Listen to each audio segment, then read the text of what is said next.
My self Satveer Singh Yadav, mathematics faculty at Nucleus Institute Chomu. इस channel में आपका हार्दिक स्वागत है।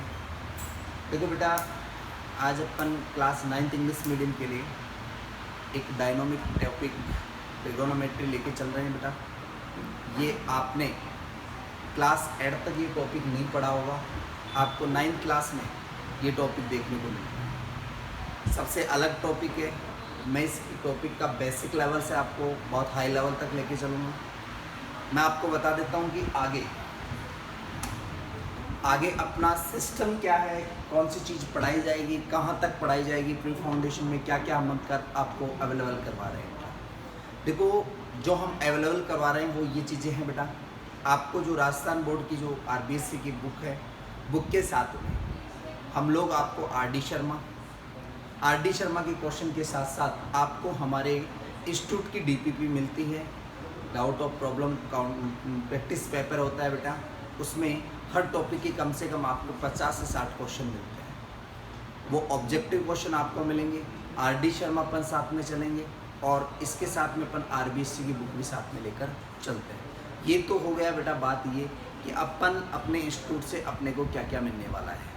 ठीक है, अब अपन बात करेंगे बेटा टॉपिक के बारे में।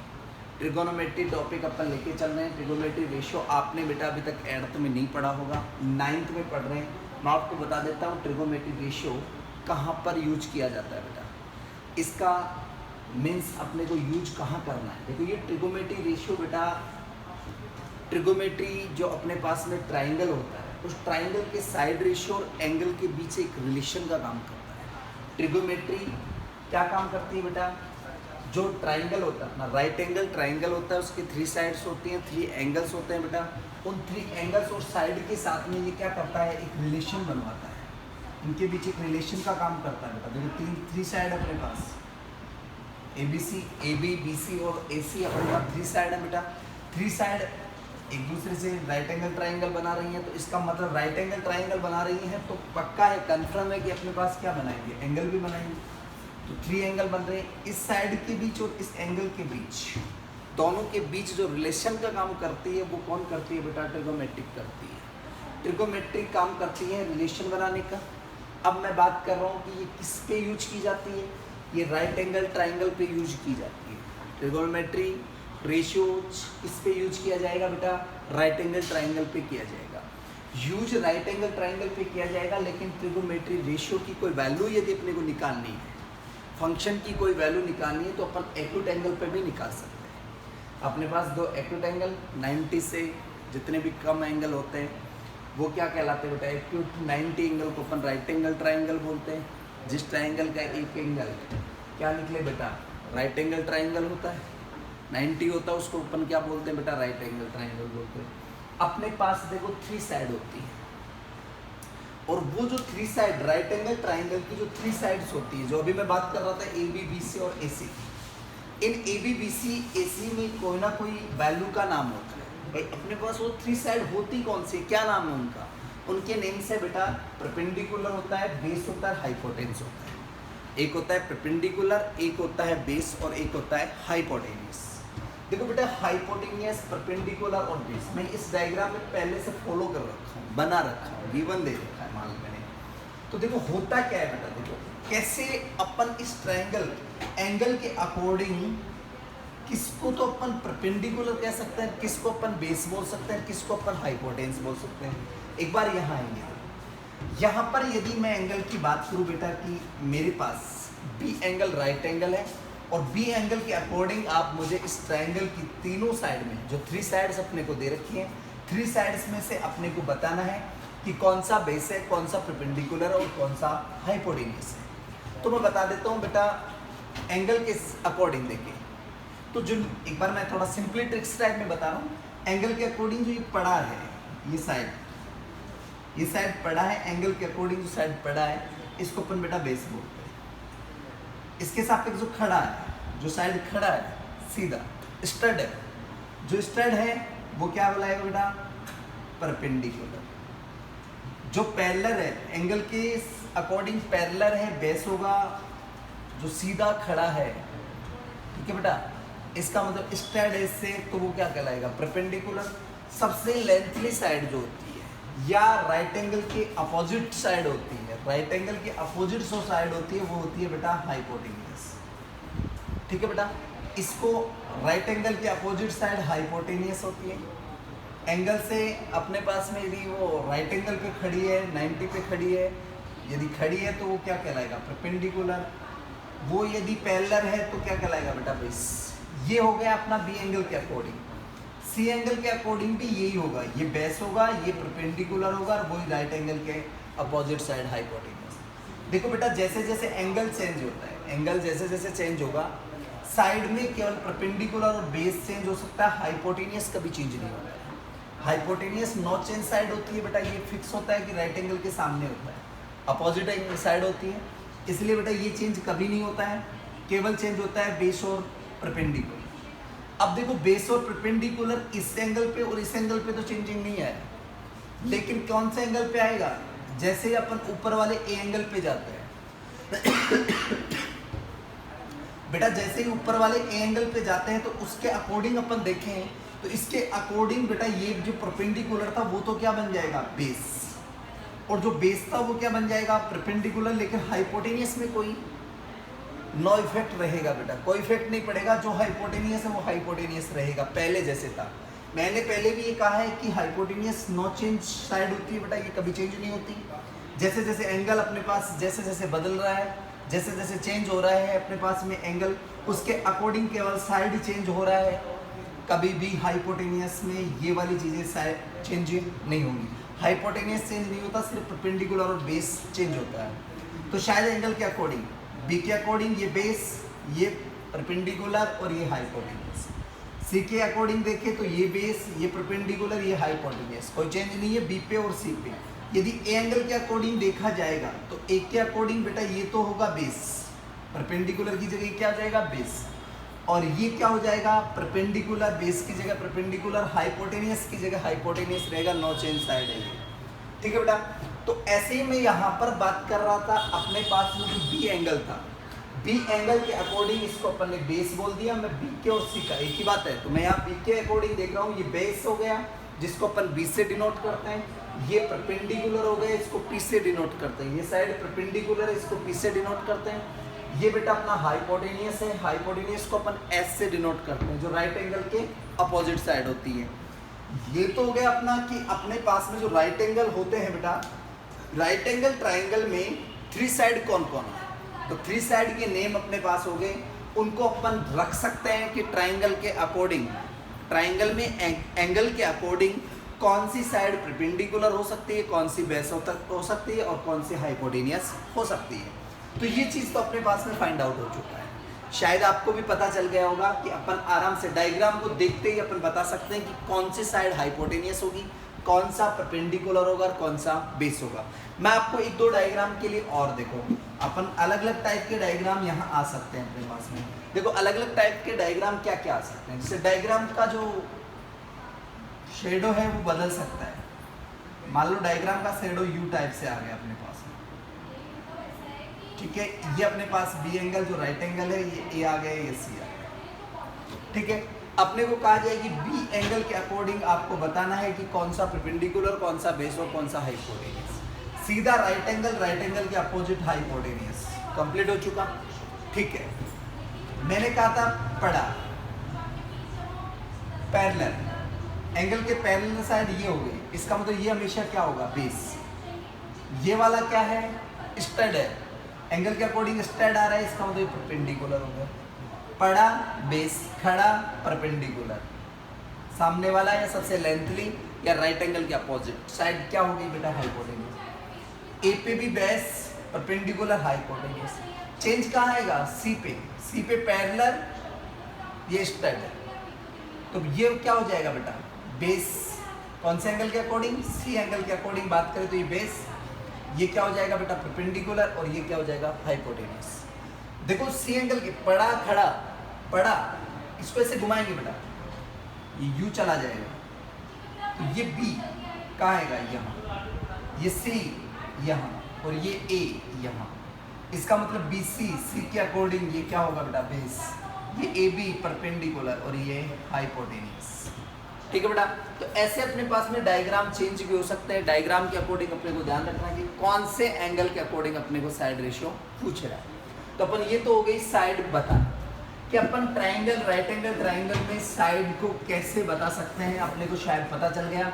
अपन देखते ही डायग्राम को बता सकते हैं कि ये साइड इस एंगल के अकॉर्डिंग बेस है, ये परपेंडिकुलर है और ये हाइपोटेनियस है। अब आइए देखो ट्रिगोमेट्री क्या काम कर रही है। ट्रिगोमेट्री की कुछ फंक्शन होते हैं। ट्रिगोमेट्री रिलेशन कैसे बनाती है, ये एक माध्यम का मीडियम का काम कर रही है। मीडियम का क्या काम कर रही है, इसका क्या माध्यम है, ये सिर्फ एंगल के बीच और साइड के बीच रिलेशन बना रही है। और रिलेशन कैसे बनाती है, वो साइडों में देखो कैसे रिलेशन बनाती है, उसके लिए ट्रिगोमेट्री में कुछ फंक्शन निकालें। इसके बेटा 6 फंक्शन होते हैं। साइन कॉस 6 फंक्शंस होते हैं, sine cos tan cot sec cosec. इसको बोलते हैं sine theta, cos theta, tan theta, cot theta, sec theta और cosec theta. Means theta that angle, theta that angle. Theta क्या है बेटा, एंगल है। एंगल क्या है, एंगल यहाँ से मिलेगा, ए मिल सकता है, बी मिल सकता है, सी। जो साइड रेशियो को डिवाइड करेगा किस एंगल के according, sine theta. Trigonometry sine, trigonometry संबंध, फंक्शन, रिलेशन। ठीक है बेटा, साइन थीटा एंगल और आगे आएंगी बेटा इसका साइड रेशियो, जो अभी मैं आपको बताऊंगा वो किस अकॉर्डिंग इसके एंगल के साथ साइड का रिलेशन बना रही है। ठीक है, तो ट्रिगोमेट्री रेशियो की जहाँ बात हो रही है वहाँ ट्रिगोमेट्री के 6 फंक्शन आपके सामने है बेटा। Sine theta, cos theta, tan theta, cot theta, sec theta और कोसेक थीटा। ये सभी ट्रिगोमेट्री फंक्शन बेटा हमेशा 2 साइड रेशियो में डिवाइड होते हैं। कितने साइड रेशियो में होते हैं, 2 साइड होती है बेटा इनकी सबकी। तो यहाँ पर एक बात देखने वाली है कि 2 जो साइड रेशियो हैं उनमें से यहाँ पर यदि बात की जाए तो अपने पास जो राइट एंगल ट्राइंगल है उसमें तो साइडें कितनी है, 3। तो यदि अपने को इसकी थर्ड साइड यहाँ से मान लो अपने को 2 साइड का वैल्यू दे दे और कहा जाए कि उस ट्रिगोमेट्री का थर्ड साइड आप फाइंड आउट करके बताओ, तो मैं आपको बता देता हूँ जब बेटा ट्रिगोमेट्री में या किसी में भी राइट एंगल ट्राइंगल में आपके पास यदि 2 साइड हैं, मैं इससे आगे की बात बाद में करूँगा, पहले इस चीज़ के बारे में बात करेंगे अपन। तो ये देखो ये चीज़ है क्या, ये चीज़ जब काम में आएगी बेटा जब अपने पास में यदि किसी ट्राइंगल में, किसी राइट एंगल ट्राइंगल में आपके पास यदि 2 साइड दी है, कितनी साइड, 2 साइड फाइंड आउट है और थर्ड साइड आपको क्या करनी है, ओ सॉरी गिवन है, 2 साइड आपके पास गिवन है, थर्ड साइड आपसे फाइंड आउट करवा रहा है क्वेश्चन। तो आपको करना क्या है बेटा, देखो उसके लिए अपने पास एक थ्योरम होती है जिसका अपन नाम जानते हैं बोधायन थ्योरम, उसको अपन पाइथागोरस थ्योरम भी बोलते हैं। ये ध्यान रखना है, कई बार एक बार 2016 में 10th क्लास में आपसे पूछा गया था कि बोधायन थ्योरम लिखिए, राइट करवाया था अपने को बोधायन थ्योरम। अब कई बच्चे जानते ही नहीं थे कि बोधायन थ्योरम होता क्या है। पाइथागोरस के नाम से सब जानते थे लेकिन बोधायन नहीं जानते थे। तो मैं आपको बता दूं बेटा, बोधायन और पाइथागोरस दोनों एक ही वैल्यू, एक ही चीज़ है, दोनों का नाम एक ही है। पाइथागोरस भी वही होती है और बोधायन थ्योरम भी वही होती है। देखो बोधायन थ्योरम काम क्या करती है, अपने पास जो 2 साइड दी होती है राइट एंगल ट्राइंगल में, उससे थर्ड साइड को फाइंड आउट करने का काम करती है। तो देखते h² = b² + p²। Means h means क्या हुआ बेटा, hypotenuse, hypotenuse square = base square + perpendicular square. ठीक है, अब ये तो हो गया अपने को बोधायन थ्योरम। बोधायन थ्योरम सबसे हाईएस्ट अपने पास जो साइड है उसका स्क्वायर दोनों लो साइड के स्क्वायर के प्लस के इक्वल होता है। तो hypotenuse square = base square + perpendicular square. यहाँ से अपन देखो बेटा, जैसे h² की वैल्यू निकाली है वैसे b² की वैल्यू भी निकाल सकते हैं। b² की वैल्यू निकालने के लिए आपको क्या करना पड़ेगा, p² का बेटा ट्रांसफर करना होगा। p² जैसे इधर आएगा, पहले से कौन था बेटा h², ये प्लस का है, p², इधर आकर किसका बनेगा, माइनस का। तो बेटा b² की वैल्यू निकालने के लिए आपको क्या करना होगा, h² - p²। आपको मैं बता दूं ज़्यादा इंपॉर्टेंट ये है, ये आपको यदि पूरी तरह से रीड की हुई है तो आप इन दोनों को फाइंड आउट कर सकते हो, कोई प्रॉब्लम नहीं। तो देखिए बेटा h² ये तो था b² + p²। मैं यहाँ से b² की वैल्यू निकाल रहा हूँ तो क्या होगा बेटा, h² - p²। ऐसे ही अपन यदि पी स्क्वायर की वैल्यू निकालें तो क्या होगा बेटा, पी स्क्वायर निकालना है तो एच को बी स्क्वायर को इधर जाना है, जैसे ही ट्रांसफर करेंगे एच स्क्वायर पहले से बी स्क्वायर प्लस का इधर आकर किसका बन गया, माइनस का। अब आपके दिमाग में एक चीज और चल रहा होगा कि सर बता तो रहे हैं एच स्क्वायर बी स्क्वायर और पी स्क्वायर, यहाँ पर वैल्यू निकालनी है बी की, एच की और पी की, तो ये स्क्वायर वाला क्या मैटर, कुछ नहीं है बेटा। यहाँ से कैलकुलेट करने के बाद अपन इधर का स्क्वायर हटाकर उधर रूट यूज कर लेंगे, जैसे रूट वैल्यू आएगी वो एच की, बी की और पी की वैल्यू निकल के आ जाएगी।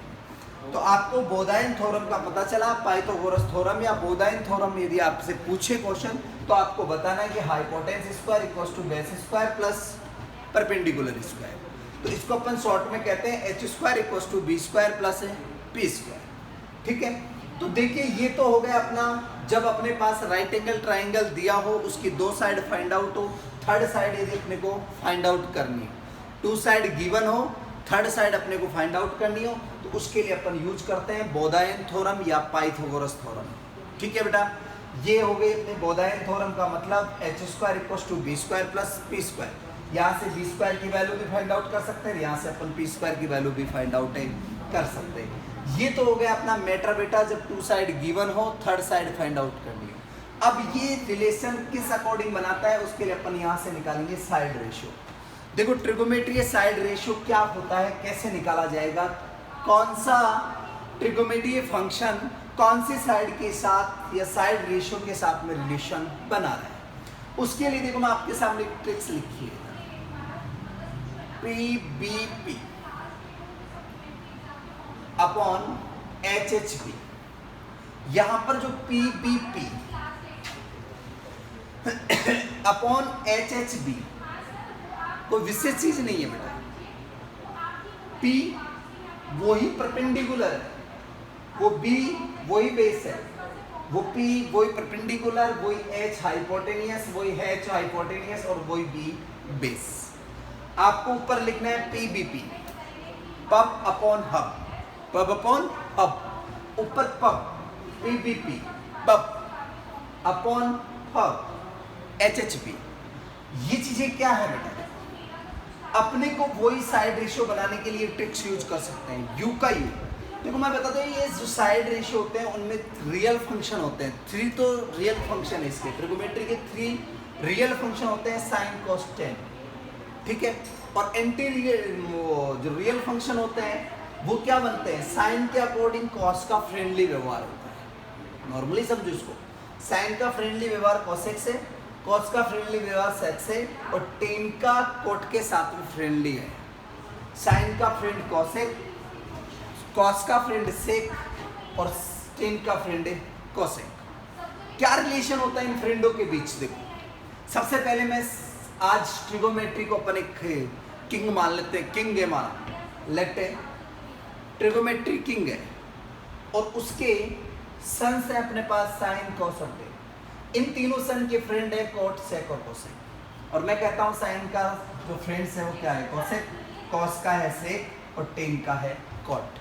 मैं कहता हूँ कि साइन के फ्रेंड की बात की जाए तो साइन का फ्रेंड है बेटा कोसेक, कॉस के फ्रेंड की बात करो तो सेक, और टेन के फ्रेंड की बात करो तो कोट। आज ट्रिगोमेट्री किंग के पास में ये एक संपत्ति है, ठीक है। पूरी संपत्ति क्या है, राइट एंगल ट्राइंगल है उसके पास, और उसकी ये तीनों साइडें अपने सुपुत्र, अपने सन्स हैं, उनको डिवाइड करना चाहता है। और वो डिवाइड करने का तरीका मैंने यहाँ यूज किया। अरे आपने कभी घर पे देखा होगा, नॉर्मली फ्रेंकली अपन बात कर रहे हैं, मान लो घर में अपने जो चाचा होते हैं, पापा होते हैं, उनका बंटवारा होता है, तो ज़मीन होती है, उसके 3 टूक किए जाते हैं। भाई 3 भाई हैं, मान लो ये लो साहब, तीनों को 3 टूक करके दे दिया, ये अपनी संपत्ति है, इसके 3 हिस्से कर लो साहब, ये एक भाई को दे दिया। ऐसे ही सेम प्रोसीजर में ट्रिगोनोमेट्री किंग ने भी अपनी साइड के रेशियो को 3 डिवाइड कर दिया, P upon H, B upon H और P अपॉन B। बेटा P अपॉन H किसके लिए, sine theta, perpendicular upon hypotenuse. ऐसे ही कॉस की बात करूं तो कॉस के लिए साइड रेशियो बेटा B अपॉन H, ठीक है। टेन की बात करूं तो टेन के लिए P अपॉन B, यू का यू रख रहा हूं मैं। साइन थीटा अपने पास में निकल के आ गया, साइड रेशियो क्या है बेटा, P upon H, perpendicular upon hypotenuse.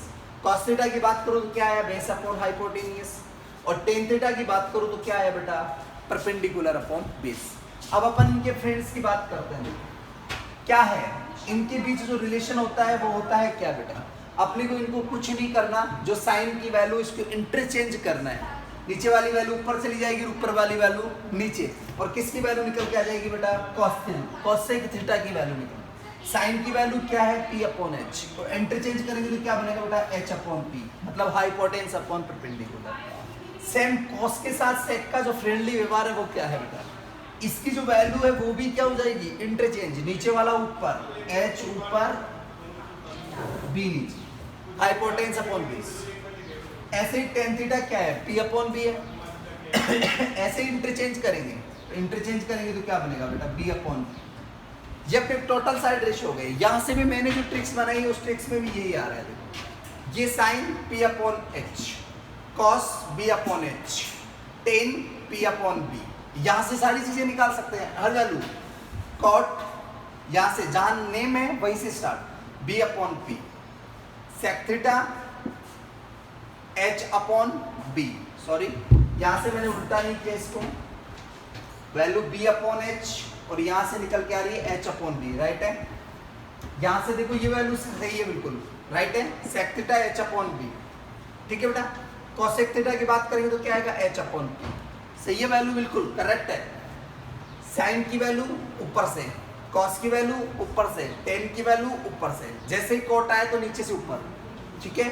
सेक यू और कॉसेक यू, तो sine theta P upon H, perpendicular upon hypotenuse, cos theta base upon hypotenuse, tan theta perpendicular upon base, cot theta base upon perpendicular, sec theta hypotenuse upon base, और cosec theta hypotenuse upon perpendicular.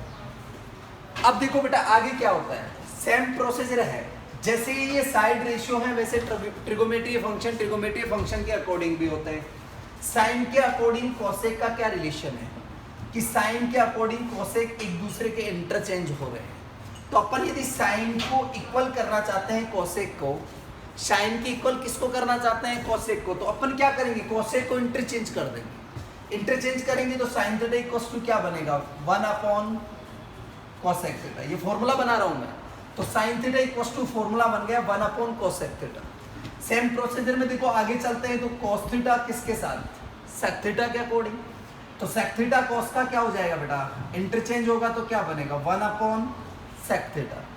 ऐसे ten की बात करें तो 1 upon cot theta, ten का दोस्त कौन था, कॉट था फ्रेंड, इसका मतलब टेन का कॉट के साथ रिलेशन क्या होगा बेटा, tan theta equals to 1 upon cot theta. अब आ जाओ जस्ट उल्टा, कॉट का टेन के अकॉर्डिंग, तो कॉट थीटा इक्वल्स टू क्या होगा बेटा, 1 upon tan theta. Same sec का कौन है बेटा, कॉस है, तो sec theta equals to 1 upon cos theta. अब इंटरचेंज कॉस होगा, ऐसे कोसेक थीटा इक्वल्स टू क्या होगा, 1 अपॉन साइन थीटा। तो अपने पास ये फॉर्मूले बन गए, देखो फॉर्मूला क्या बना, sine theta equals to 1 upon cosec theta, cos theta equals to 1 upon sec theta, tan theta equals to 1 upon cot theta, cot theta equals to 1 upon tan theta, sec theta equals to 1 upon cos theta, और cosec theta equals to 1 upon sine theta. देखो सभी trigonometry function क्या हो रहे हैं बेटा, sine cos में change हो रहे हैं, साइन साइन में, कोस कोस में, सेक चेंज हो रहा है, कोसेक चेंज हो रहा है, लेकिन कौन नहीं हो रहा, टेन और कॉट नहीं हो रहे, वो एक दूसरे में इंटरचेंज हो रहे हैं, टेन कॉट में, कॉट टेन में। लेकिन इसके दो विशेष फॉर्मूले और होते हैं जो आपको रीड करने हैं। टेन थीटा इक्वल्स टू होता है बेटा sine theta upon cos theta, sign theta upon क्या होगा, कॉस थीटा। इसका जस्ट उल्टा, तो कॉट थीटा इक्वल्स टू क्या होगा बेटा, cos theta upon sine theta. ये आपको टोटल फॉर्मूले याद करने हैं, मतलब आपको रीड करने बिल्कुल तैयार होने चाहिए अपने पास में। Sine theta equals to 1 upon cosec theta. Question में आपके पास दोनों टाइप से बहुत मोस्ट इंपोर्टेंट फॉर्मूले हैं, ये ध्यान रखना है बिल्कुल। ये जो फॉर्मूले हैं वो सबसे ज़्यादा मोस्ट इंपोर्टेंट है आपकी ट्रिगोमेट्री, जब भी अपने पास में जो आइडेंटिटीज आएंगे, आइडेंटिटीज में बहुत काम में आएंगे, वहाँ से जो क्वेश्चन करेंगे 9th में और 10th में, दोनों के लिए इंपॉर्टेंट फॉर्मूले ये अपने को पूरी तरह से आने चाहिए। तो साइन थीटा इक्वल्स टू क्या हो रहा है, 1 upon cosec theta, cos theta equals to 1 upon sec theta, tan theta equals to 1 upon cot theta. इसका दूसरा फॉर्मूला है sine theta upon cos theta, cot theta equals to 1 upon tan theta, इसका formula है cos theta upon sine theta. दोनों चीजें ये ध्यान रखना है, टेन का सबसे इंपॉर्टेंट फॉर्मूला है। साइन अपॉन कॉस, ये सबसे ज़्यादा काम में आएगा, ध्यान में रखना है। कोट का भी ये कॉस अपॉन साइन सबसे ज़्यादा काम में आएगा, तो ये भी ध्यान रखना है। ऐसे ही सेक का कौन हुआ 1 अपॉन कोस, और कोसेक का क्या हो गया 1 अपॉन साइन। ये हो गया अपना ट्रिगोनोमेट्री रेशियो। इसके बाद का टॉपिक जो आएगा उसमें अपन इसके आइडेंटिटीज की बात करेंगे, आइडेंटिटीज के बाद में अपन इसकी टेबल की बात करेंगे। उसके बाद में अपना टॉपिक का जो फॉर्मूलेज है वो तो अपने कंप्लीट हो जाएंगे। उसके बाद अपन इसकी प्रैक्टिस क्वेश्चन करेंगे, क्वेश्चन के लिए लाएंगे। उसके साथ अपन पहले आरबीएस की बुक के क्वेश्चन करेंगे, उसके बाद अपन आरडी शर्मा के क्वेश्चन भी करेंगे, साथ में अपने जो इंस्टीट्यूट की जो डीपीपी मिल रही है जिसमें 50 क्वेश्चन मिलेंगे उसके डाउट को भी क्लियर करेंगे। 9th का सिलेबस अपन आराम से करवा सकते हैं क्योंकि अपने को बहुत टाइम मिलता है, लॉन्ग टाइम तक काम करते हैं, तो अपन पूरी बेसिक चीज़ें और कंपटीशन तक की चीज़ें लेके चलेंगे। थैंक यू बेटा, धन्यवाद, नेक्स्ट टाइम फिर मिलते हैं।